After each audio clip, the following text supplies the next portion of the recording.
goyang. Halo guys, selamat malam.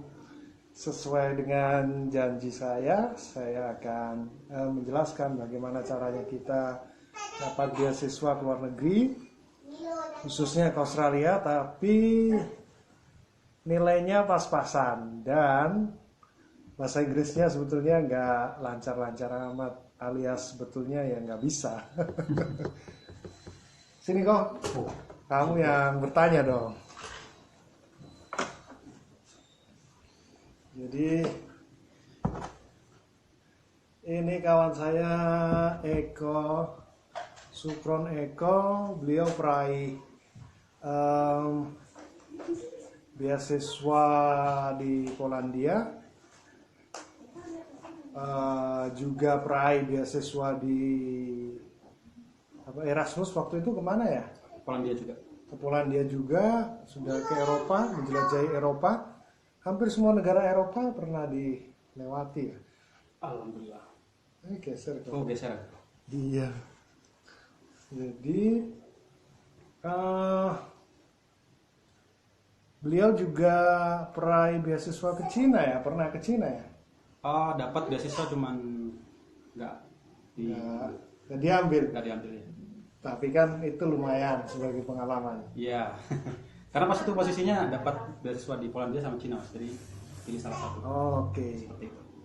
Tapi Eko ini dulu memang mahasiswa yang berprestasi, beda dengan saya yang nggak terlalu berprestasi. Sama aja, Mas. Gitu. Masih lebih baik Mas Asnan lah. Beda jauh. Sebetulnya. Nah ini apa ya, tips yang pertama yang harus kita punya ketika kita punya nilai pas-pasan tetapi ingin betul mendapatkan beasiswa ke luar negeri. Yang pertama yang harus kita punya adalah keinginan yang kuat gitu. There is a will, there is a way, seperti Obama ya kan. Benar Bang. Tapi keinginan aja nggak cukup gitu loh, karena istri saya sering bilang, itu kamu kalau punya keinginan, ya kalau nggak punya strategi yang disusun secara matang, kemudian dikerjakan, dilaksanakan dengan baik, ya nggak jadi apa-apa. Jadi jangan sampai kamu mem-PHP dirimu sendiri. Jadi pada akhirnya saya menyusun itu. Jadi dalam waktu berapa tahun, meskipun nilai saya pas-pasan, tetapi ya nggak terlalu jelek-jelek amat lah itu. Ya cukupan. Jadi tengah-tengah lah.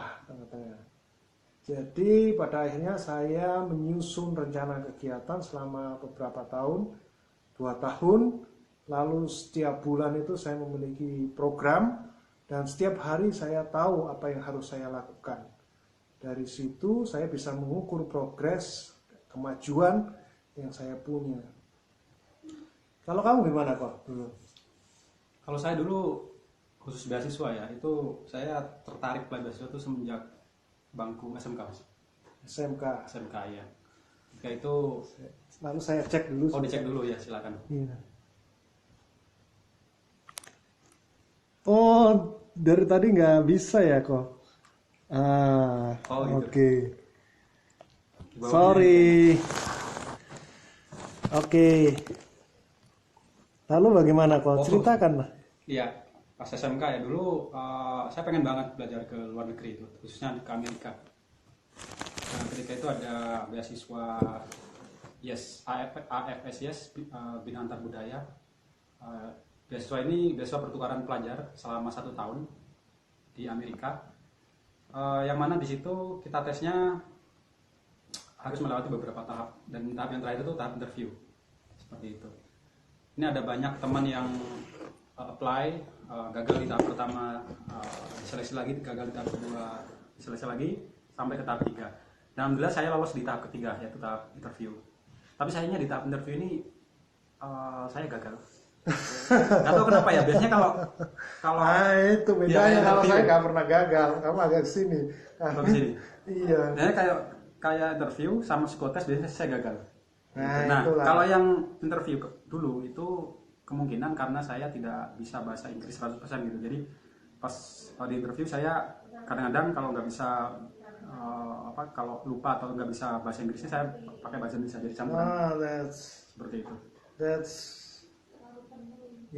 very extraordinary experience that you have, right?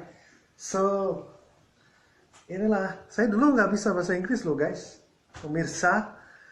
Sebetulnya saya kalau ada pelajaran bahasa Inggris duduk di belakang, lalu sebelah kiri agar nggak kelihatan dosennya, agar nggak ditunjuk. Lalu kalau ada tugas menulis, tapi nilai saya paling tinggi. Oh gitu. Iya. Dalam bahasa Inggris ya? Nulis dalam bahasa Inggris? Dalam bahasa Inggris. Bahasa Inggris. Sebetulnya saya tinggal mengetik ulang dari abstrak jurnal internasional. Itu curang ya guys, nggak boleh ditiru. Ngetik ulang tapi diksinya agak dibedakan gitu ya? Fontnya aja yang dibedakan. Oh gitu, sama dong. Iya, karena kan dulu kan nggak canggih ya. Oh gitu ya, nggak bisa di searching gitu. Saya lihat dosennya orang tua itu. Jadi pasti saya bisa ngibul kan. Oh gitu. tapi tips yang nggak pantas ditiru. Tidak patut dicontoh, betul. Tapi yang paling jelas adalah saya sebetulnya betul-betul nggak bisa bahasa Inggris. Sampai pada akhirnya saya punya teman-teman termasuk Eko bergabung ya dalam Akademos. Oh iya. Akademos itu satu kelompok belajar berusaha bisa berbahasa Inggris dalam semua aspeknya, berbicara, menulis, mendengar, membaca, dan juga sharing ini ya, beasiswa ya. Bagaimana apply, bagaimana kita sampai mendapatkan beasiswa. Nah, dari kelompok itu akhirnya saya memberanikan diri untuk tes IELTS sampai nilai saya itu 4,0. Lumayan, guys.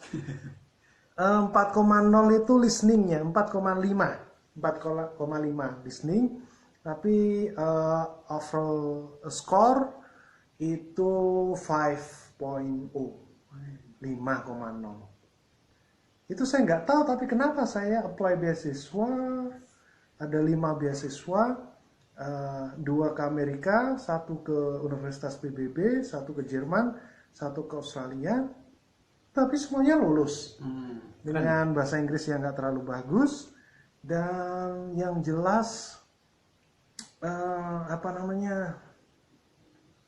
semua berubah ketika kita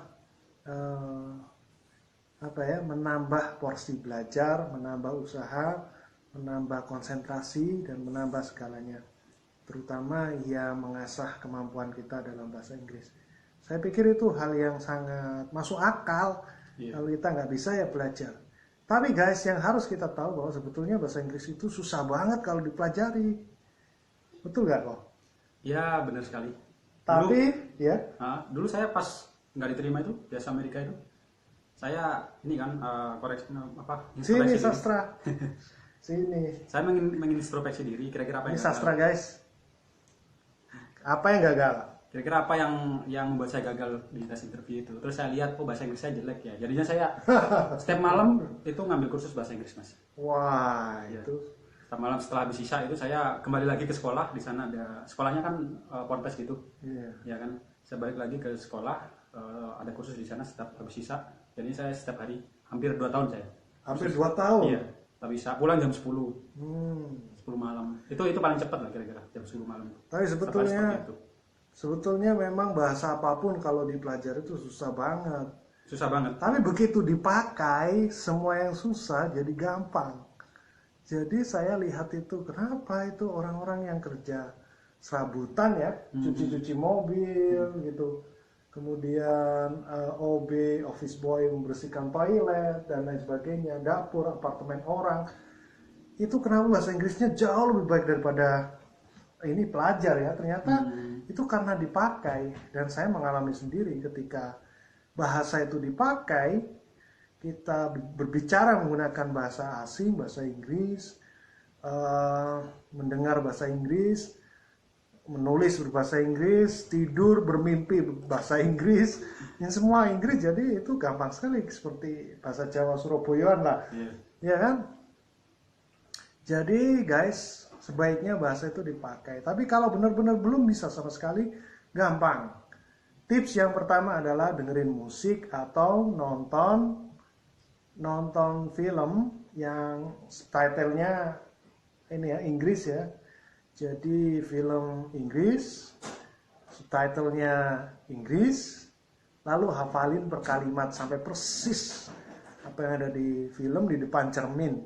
Sampai persis. Kalau kita sehari menghafal 5 kalimat, maka 10 hari kita punya 50 kalimat. Kalau itu dibicarakan, disampaikan ke orang lain, wah, itu kelihatannya bahasa Inggris kita bagus banget. Bagus banget. Padahal kita menghafal kan? Nah, Ya kan? Nah, karena itulah saya pikir menghafal itu dalam jangka waktu tertentu di awal sebagai basic, sebagai landasan kita menggunakan bahasa asing itu penting sekali. Kalau 1 tahun sudah berapa ribu kata yang kita pakai. Ya, Apalagi kalau dihafal itu fluency kan, mengalir begitu saja. Flow-nya itu tidak ada halangan guys. Jadi itu mungkin strategi bagaimana bahasa. Dan kalau nilai nggak terlalu penting, asalkan cukup lah ya. Kalau IPK ya jangan sampai 1,0 lah.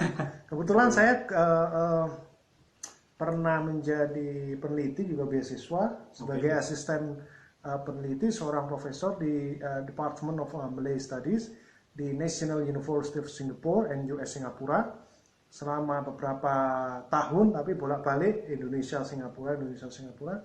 Tapi kemudian saya pada tahun 2016 saya memenangkan beasiswa Australia Awards Scholarship untuk program Master, Advanced Master.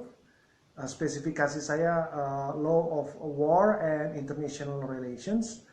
Tempatnya di Center for Arab and Islamic Studies, Middle Eastern and Central Asian Studies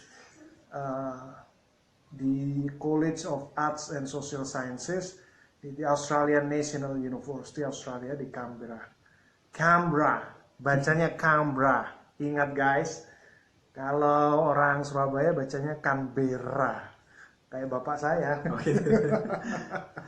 Jadi dapat beasiswa syaratnya satu, kalau kita tidak apply, tidak mengajukan proposal, maka itu 100% kita ditolak.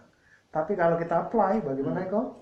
Kalau kita apply masih ada kesempatan, kata Mas Hasnan 50%, tapi kalau kata saya ya mungkin 10% lah. mending punya kesempatan daripada nggak sama sekali. Iya, daripada enggak sama sekali. Tapi itu teori yang paling gampang. Saya bilang 50% itu untuk membesarkan hati saya sendiri. Oh gitu. Tapi kalau pemirsa yang ada di sana, siapapun yang ingin betul-betul setelah lulus S1 kemudian master di berbagai universitas, ya kalau bisa yang terbaik di dunia, meskipun kampus saya itu peringkatnya hanya 15 dunia. Wih, bukan hanya itu. Itu ya Lumayan, 15 dunia. ya sekarang pula. Ya, kalau satu kan ya sekurang-kurangnya kuliah di Harvard University, Oxford, MIT, Cambridge, MIT, atau di Columbia, di Stanford, dan lain sebagainya, dan seterusnya, and so on and so forth. So guys, kalau ada pertanyaan ya silakan saja. Tapi Eko ada pertanyaan nggak? Iya, saya ada pertanyaan. Tadi kan Mas Hasnan nanya tentang saya apply kemana gitu kan? Iya. Dapat beasiswa apa? Tadi saya jawab salah satunya Cina sama yang lain seperti itu. Sekarang saya nanya hal yang sama. Pertanyaan saya, Mas Hasnan ini pernah dapat beasiswa apa saja selain yang disebutkan tadi? Oh iya. Dan pengalaman pertama kali apply beasiswa seperti apa? Apply saya Pengalaman pernah, mungkin yang awalnya nggak tahu sama sekali gitu kan? Terus iya, menjadi tahu ya. Ikut klub atau mungkin komunitas apa aja yang berkaitan dengan beasiswa selain akademus? Sebetulnya saya buka-buka internet, ini rahasia kita sendiri ya. Oh iya, tapi ada yang tahu. dulu internet itu pun asing buat saya. Asing, ya? Gitu. Oke. Tapi Banyak, begitu, Mas Hasnan ini banyak baca buku yang offline seperti ini. daripada Ya, internet. itu suatu hal yang patut disyukuri ya. Ketika itu, tapi sekarang udah Ini generasi 0.0 dulu. Sekarang sudah 4.0. Jadi saya pikir dulu internet sangat membantu. Mungkin saya itu pernah saya karena membaca berbagai buku, misalnya ada yang menjelaskan bahwa sarjana ini menamatkan kuliahnya di mana di Uppsala University di Swedia, di Sweden. Kemudian ada di École Normale Supérieure di Paris, di Prancis, lalu ada di Göttingen ya, di Jerman Jerman, ya, ya. Jerman. Jangan sampai salah mas, ada Groningen, ada Göttingen. Groningen, Oh yang Groningen. yang Göttingen Göttingen yang tuh- Jerman. Ya. Jerman. Ya. Yang Jerman. Tapi aplikasi saya itu keliru rupanya. Kenapa? Jadi saya semestinya mungkin kekeliruan prosedur. Oh. Ada host university, ada Ah, ada universitas yang lain yang juga mengcover beasiswanya saat itu Erasmus Mundus, tapi ditolak. Kemudian daftar beasiswa-beasiswa yang lain. Sempat juga punya keinginan untuk mendaftar beasiswa ke Brunei Darussalam, meskipun terlalu dekat ya saya pikir. Tapi nilai beasiswanya besar loh. Dan saya yakin makmur, meskipun untuk belajar saya tidak memiliki sedikit pun pengalaman. Apakah di sana akses terhadap resource itu juga cukup baik. Anyway, saya lihat ya, mungkin ada pertanyaan. oke. Dilanjut aja. Lalu beasiswa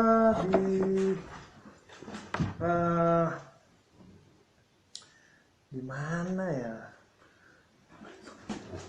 Beasiswa di Saking banyak ya lupa. iya saking banyaknya. Tapi oh iya pernah ke Turki. Oh ke Turki. Apply ke Turki sudah oke, tapi itu nggak mungkin karena pada saat itu saya bukan sudah diterima, tapi sedang melaksanakan beasiswa riset di NUS di Singapura.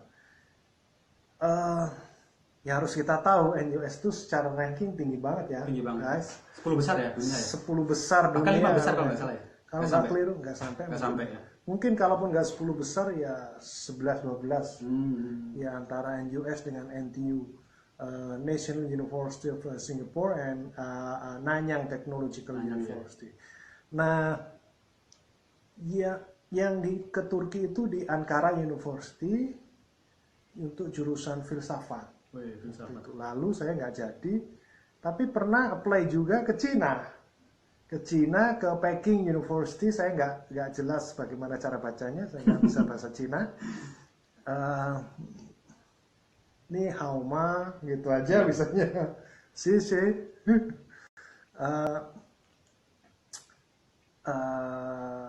Ke Cina, oke.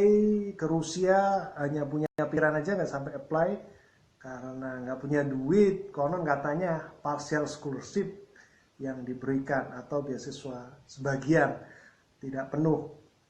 Kemudian selanjutnya beasiswa-beasiswa yang lain terutama ke Inggris dan beberapa negara di Eropa.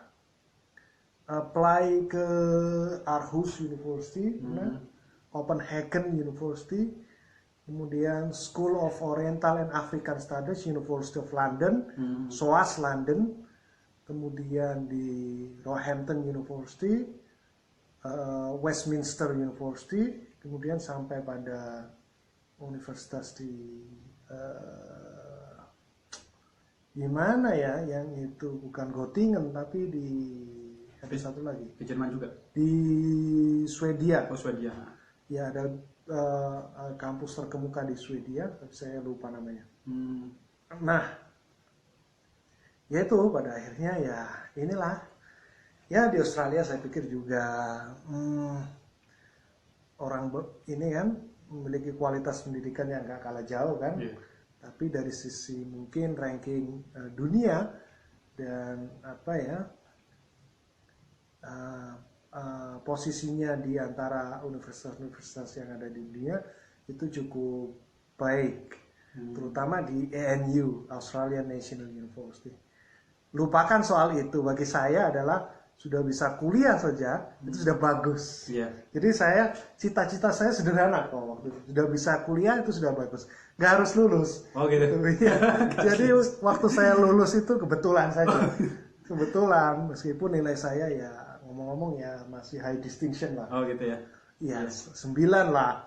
Kalau di jumlah mungkin 8 mungkin lah. Kalau di jumlah mungkin Mas Hasnan ini apply ratusan beasiswa ya? Ratusan Ratusan beasiswa. Nggak sampai lah puluhan lah. Oh puluhan. Iya, Tapi itu pun paling 20. sepertinya ratusan lebih. Nah, kalau Tapi saya logikanya ya, kalau kita apply beasiswa banyak, itu sama kayak kita menjaring banyak ikan di tempat yang berbeda, seperti Iya, itu. betul. Masa sih satu pun ikan nggak akan kita dapat kalau kita menjaring ke banyak tempat seperti itu, Mas ya? Bahkan tadi disebutkan kalau Mas Hasnan itu udah dapat beberapa beasiswa karena jaringnya memang banyak seperti itu. Dan teman-teman juga nggak perlu, bukan nggak perlu, tapi ya bisa dikatakan tidak perlu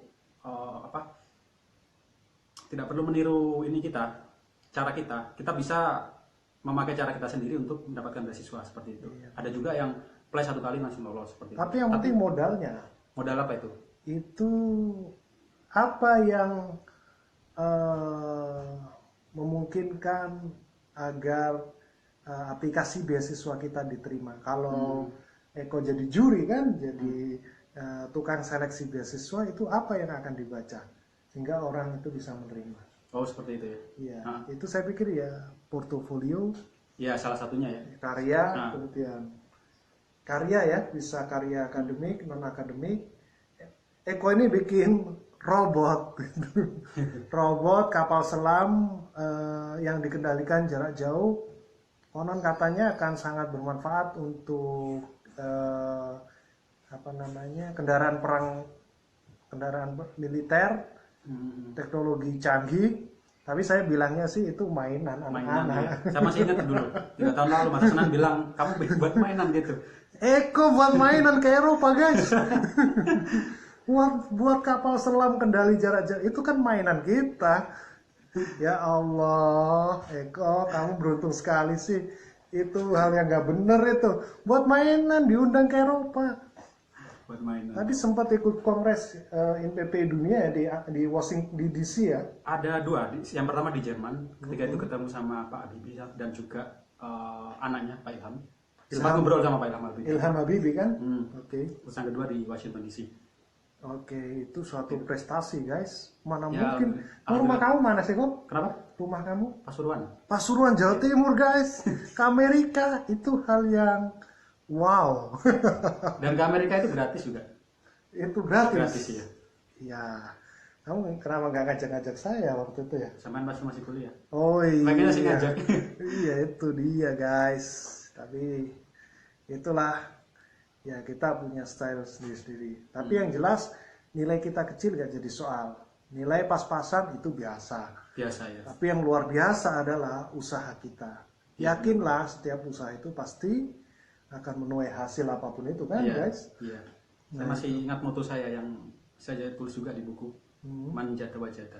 Barang siapa yang bersungguh-sungguh maka pasti dia akan mendapatkan. Nah, dia jadi ustadz nih. Waduh, bukan itu. Semua orang tahu itu. Tidak Ustadz Abdul Somad. Seperti itu. Ya memang benar tadi ya yang dikatakan Mas Hasnan tadi. Ya oke lah kita apply ke banyak tempat. Tapi juga ada strateginya, nggak asal apply.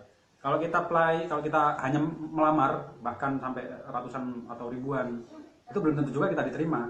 Kalau aplikasi kita jelek seperti itu. Nah dalam hal teknis itu kita harus memperhatikan aplikasi kita. Tadi Mas Hasnan bilang juga portofolio kita harus bagus. Ya itu benar juga seperti itu. Dan alhamdulillah mungkin ini bukan sebuah kesombongan ya. Ini hanya sharing saja, bukan referensi gitu ya. Kalau saya itu sebenarnya nilai dari hal akademik itu pas-pasan seperti itu. Tapi saya memikirkan jatuh, sorry. Ya, saya memikirkan seperti ini Mas. Bagaimana saya ini dilihat oleh pelamar beasiswa, ya kan? Dan saya unik dalam artian saya tidak sama dengan dengan aplikan yang lain. Jika ada 1.000 orang yang apply, saya termasuk dalam 1.000 itu. Dan jika pemberi beasiswa itu hanya menerima 50 aplikan, maka sekiranya bagaimana saya masuk ke 50 besar itu. Seperti itu. Dan cara saya adalah menambah nilai plus. Ya. Bagaimana? Saya Eko. Waduh. Kita nunggu Mas Hasnan dulu. Ya, jadi gitu Mas. Saya Eko punya jaket loreng-loreng, saya juga punya kok. Oh gitu. Ini tentara mana nih? Bedanya punya kan beli di ban bekas. Iya. Saya dilatih beneran. Saya dilatih beneran. Iya, iya. Oh ini bagian dari kuliah ya? Bagian dari kuliah. Saya harus berenang berapa kilo. Oh gitu. Ya meskipun memakai pelampung, tapi kan bawa senjata. Iya, iya, iya. Itu kayak wajib militer ya? Iya, nembak kodok. Jadi saya lanjut dulu Mas ya? Oke, tentulah. Selesai, oke. Nah tadi gini Mas, saya tadi bilang kalau gimana caranya kalau ada 1000 pelamar beasiswa, tapi yang dipilih yang diterima hanya 50. Seperti itu. Jadi cara saya adalah gimana caranya saya biar bisa masuk 50 besar itu. Nah cara saya adalah menambah nilai plus yang akan membedakan kita dengan orang lain. Caranya bagaimana ya? Dengan portofolio tadi. Seperti itu. Katakanlah jika ada 1000 pelamar beasiswa yang sama-sama IPK-nya 3,0, bisa bahasa Inggris, terus yang si A katakanlah dia tidak pernah punya prestasi akademik, tapi si B punya prestasi akademik, si A tidak aktif organisasi, si B aktif organisasi, maka secara nggak langsung orang kan akan menilai, oh dia unik, dia beda dari yang ini. Sama-sama bisa bahasa Inggris, tapi dia ada nilai plusnya, bisa punya prestasi akademik maupun aktif organisasi, atau bahkan aktif di kegiatan lain seperti itu. Dan itu yang saya pakai, bahkan sekarang. Iya, setuju. Kita menambah nilai plus sehingga persentase yang kita miliki. Jadi kita punya etalase jualan sesuatu yang kita jual itu menarik bagi para juri, ya kan? Iya, benar. Bagi para reviewer atau penyeleksi beasiswa. Nah, ya gini Mas, logikanya kalau semua kita sama dengan yang lain, kita nggak ada nilai plus ya, kita nggak ada bedanya dengan yang lain. Mungkin bisa saja kita nggak dipilih seperti itu. Sama. Iya, sama semua kan. Ya, seperti itu. Bahkan untuk memberikan nilai plus itu, saya menyertakan bukti secara tertulis. Ada yang berupa surat aktif organisasi, ada yang berupa sertifikat. Bahkan sertifikat saya mulai saya lahir sampai sekarang itu saya sertakan. Iya. Mulai dari SD dulu, saya ke lomba cerdas cermat, saya sertakan juga. Sebenarnya kata sebagian besar orang nggak penting, nggak penting dalam artian ya kita cukup menyertakan sertifikat ketika kuliah saja. Tapi saya nggak semuanya gitu. Dan ini juga tergantung beasiswanya juga. Bahkan di Polandia ini juga saya sertakan semua sertifikat. Kecuali jangan satu aja sertifikat yang disertakan. Iya. Jadi kalau satu kurang karena mungkin yang menyertakan satu atau dua mungkin sudah banyak. Banyak ya.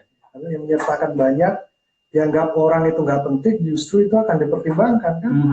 Oke. Jadi itu seberapa kita ikhtiar kita ya, kita upayakan, terutama untuk bukan memperindah tapi memperkuat portofolio yang kita miliki. Hai guys. Kalau di Australia sih, kalau Australia Awards Scholarship itu sebetulnya memerlukan pengalaman kerja. Jadi asumsinya itu orang sudah memiliki pengalaman membangun negara, membangun dalam berbagai bidang yang ditekuni. Tapi sebetulnya pengalaman kerja ini juga berhubungan dengan keberhasilan. Nanti kalau belajar ilmu tertentu secara lebih spesifik, maka ketika pulang kembali ke tempat kerjanya yang dihasilkan adalah perubahan yang seperti ini. Jadi ukurannya lebih pasti. Jadi menyekolahkan itu ada targetnya sebetulnya. Saya pikir orientasi pembangunannya sangat baik yang berkaitan erat dengan beasiswa Australia ini. Memang karakteristik beasiswa itu macam-macam kan ya? Iya benar. Termasuk LPDP misalnya, itu memiliki misi bagaimana caranya negara ini meningkatkan kualitas sumber daya manusia, ya kan? Iya. Jadi kalau para alumnus beasiswa LPDP ini semua pada pulang, lalu kemudian bekerja, mengabdi, nggak harus jadi pegawai negeri sipil, tapi berbagai bidang yang digeluti secara lebih spesifik, maka asumsi memberi beasiswa negara, maka Indonesia memiliki kualitas SDM yang lebih maju. Ya kan? Jadi itu guys, saya tadi ngomong bahwa nilai itu nggak terlalu penting, nggak terlalu signifikan. Bukan berarti nilai nggak betul-betul nggak penting ya, tapi bagi mereka yang punya nilai pas-pasan tapi ingin betul mendapatkan beasiswa, kesempatan kuliah di luar negeri, itu bukan hal yang mustahil, itu suatu tantangan kan? Iya. Ya, intinya nilai itu salah satu kriteria saja, salah satu persyaratan, bukan semuanya. Ya. Kalau kita punya nilai plus yang lain malah lebih bagus. Iya, anyway, meskipun begitu nilai saya tinggi loh guys.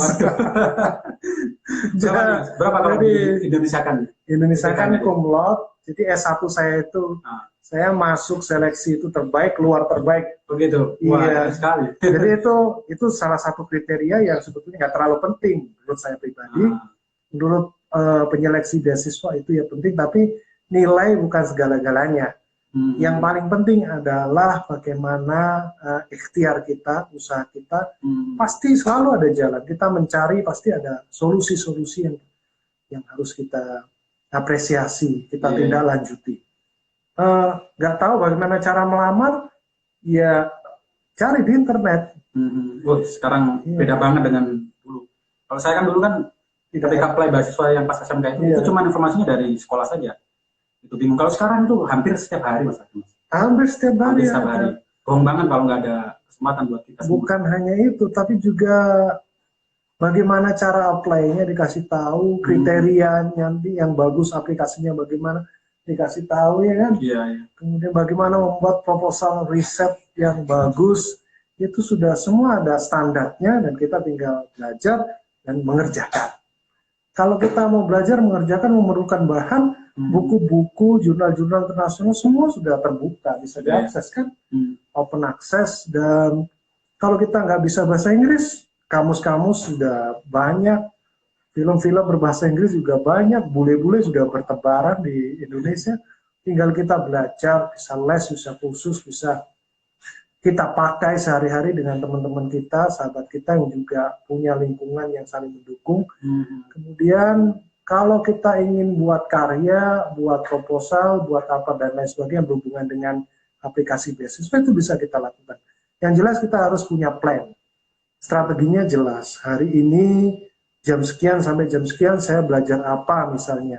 Misalnya 1 tahun pertama saya harus mendapatkan nilai IELTS yang bagus. Tahun kedua, saya fokus khusus hanya untuk bagaimana membuat aplikasi yang sesempurna-purna mungkin. Jadi itu guys. Seperti itu. Dan menurut saya juga, meskipun nggak sempurna, nggak masalah menurut saya Mas. Kita bisa menyempurnakan sambil jalan. Jadi ya, betul. Maksud saya itu. Ya, jadi nanti kita apply beasiswa, katakanlah di tahun ini ya, beasiswa AAS, terus nggak lolos. Terus kita tahun depan apply lagi. Ketika kita apply lagi, kita itu yang pertama sudah punya aplikasi tahun lalu. Terus yang kedua, kita tinggal mempercantik aja dan meningkatkan kualitas diri kita dan mengupdate aplikasi tersebut. Jadi untuk apply yang kedua atau apply berikutnya itu akan lebih mudah seperti itu. Apakah ada hal yang fundamental ya untuk namanya juga kan beasiswa kan juga studi kan belajar ya yang fundamental. Eko setuju nggak kalau yang fundamental itu sebetulnya membaca buku, menulis dan berdiskusi. Fundamental dalam apa dulu nih? Untuk apa? Yang berjangka panjang. Jadi suatu instrumen, suatu alat yang sebetulnya nggak terlalu tampak manfaatnya dalam jangka waktu yang dekat, tetapi jangka waktu panjang membaca buku itu sebetulnya betul-betul sangat bermanfaat, memperluas wawasan kita. Menulis juga begitu ya kan? Iya benar. Itu bisa dikatakan apa ya? Istilahnya kita kan punya 5 panca indera ya. Mungkin teman-teman berpikiran kalau membaca itu harus melalui mata, tapi nggak harus. Kita bisa membaca dengan mendengarkan seperti itu. Intinya kan inti membaca kan mendapatkan informasi seperti itu. Dan menurut saya itu memang suatu keharusan. Kita nggak belajar di lingkungan formal pun kita memang harus membaca. Dan sama agama pun juga diwajibkan kan seperti itu Mas. Dan untuk yang formal, untuk yang di lingkungan formal, memang mau nggak mau kita memang harus memperkaya diri kita dengan beberapa referensi seperti itu. Apalagi kalau kita ingin belajar ke luar negeri, bahkan ketika belajar di luar negeri pun kita juga mau nggak mau, atau mungkin bisa dikatakan setengah dipaksa ya, untuk menjadi kebiasaan agar kita bisa terbiasa untuk membaca literasi seperti itu. Dan itu akan memperkaya diri kita, ilmu kita.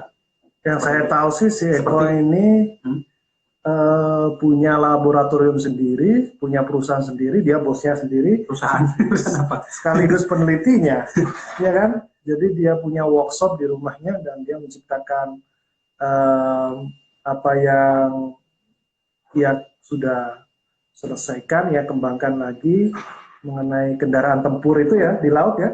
Ya. Tapi papermu kan itu sudah diterbitkan ya dan terindeks Scopus ya. Sudah terindeks Scopus ya.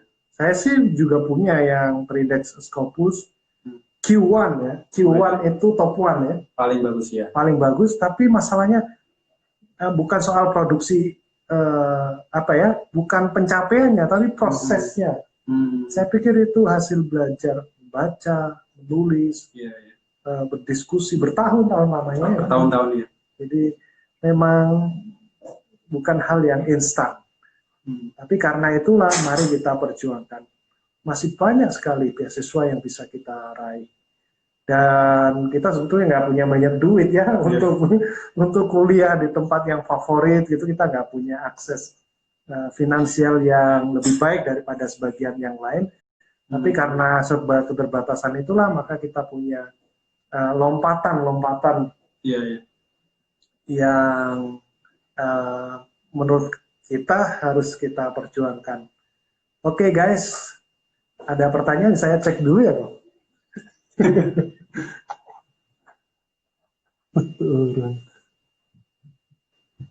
Request di save. Videonya di save. Itu caranya nge-save gimana? Oh, Mas, nanti setelah. Setelah selesai. Di sini aja ya. Oh iya, nanti setelah selesai. Oke guys. Off the record aja nanti. Off the record. Sebetulnya ini adalah sesi pertama saya live. Nggak harus follow. Nggak harus di follow guys. Tapi kalau mau di follow ya nggak apa-apa guys.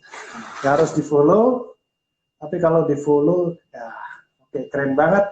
Minggu depan akan ada live berikutnya masih tentang beasiswa yang lebih spesifik. Kita akan belajar dari Mas Eko dan teman-teman yang lain. Iya.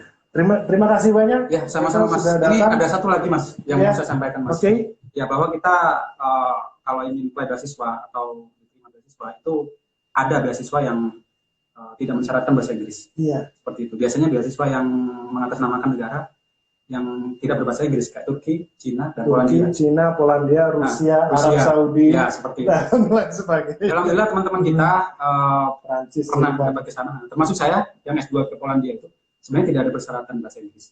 Jadi di sana nanti kita bisa milih kuliah dalam bahasa Inggris dan atau bahasa Polandia seperti itu.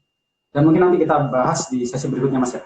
Oke, terima kasih guys. Sampai ketemu lagi. Selamat weekend. Besok hari Minggu. Jangan terlalu lama tidur. Tetap semangat. Assalamualaikum. Assalamualaikum.